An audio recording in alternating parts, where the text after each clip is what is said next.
बहुत बहुत समय पहले की बात है। सुदूर दक्षिण में किसी प्रतापी राजा का राज था। राजा के 3 पुत्र थे। एक दिन राजा के समय आया कि पुत्रों को कुछ ऐसी शिक्षा दी जाए कि समय आने पर वो राजा काज संभाल सकें। इसी विचार के साथ राजा ने सभी पुत्रों को दरबार में बुलाया और बोला, पुत्रों, हमारे राज्य में नाशपाती का कोई वृक्ष नहीं है।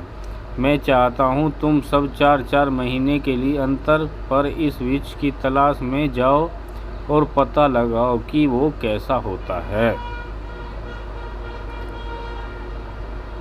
राजा की आज्ञा पर पाकर तीनों पुत्र बारी बारी से गए और वापस लौट आए। सभी पुत्रों के लौट आने पर राजा ने पुनः सभी को दरबार में बुलाया और उसे पेड़ के बारे में बताने को कहा।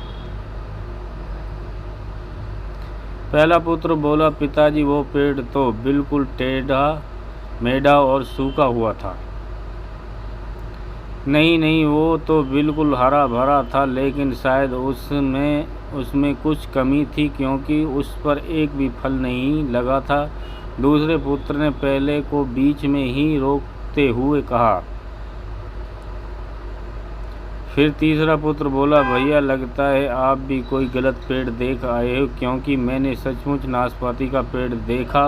वो बहुत ही शानदार था और फलों से लदा पड़ा था। और तीनों पुत्र अपनी अपनी बातों को लेकर आपस में विवाद करने लगे कि तभी राजा अपने सिंहासन से उठे। पुत्रों, तुम आपस में बहस करने की कोई आवश्यकता नहीं है। दरअसल तुम तीनों ही वृक्ष का सही वर्णन कर रहे हो। मैंने जानबूझकर तुम्हें अलग अलग मौसम के वृक्ष खोजने को भेजा था, और तुमने जो देखा वो उस मौसम के अनुसार था। मैं चाहता हूँ कि इस अनुभव के आधार पर तुम तीनों बातों को गांठ बांध लो।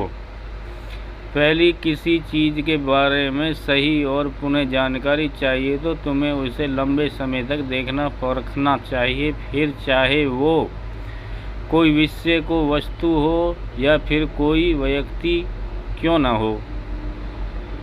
दूसरे, हर मौसम में एक सा नहीं होता।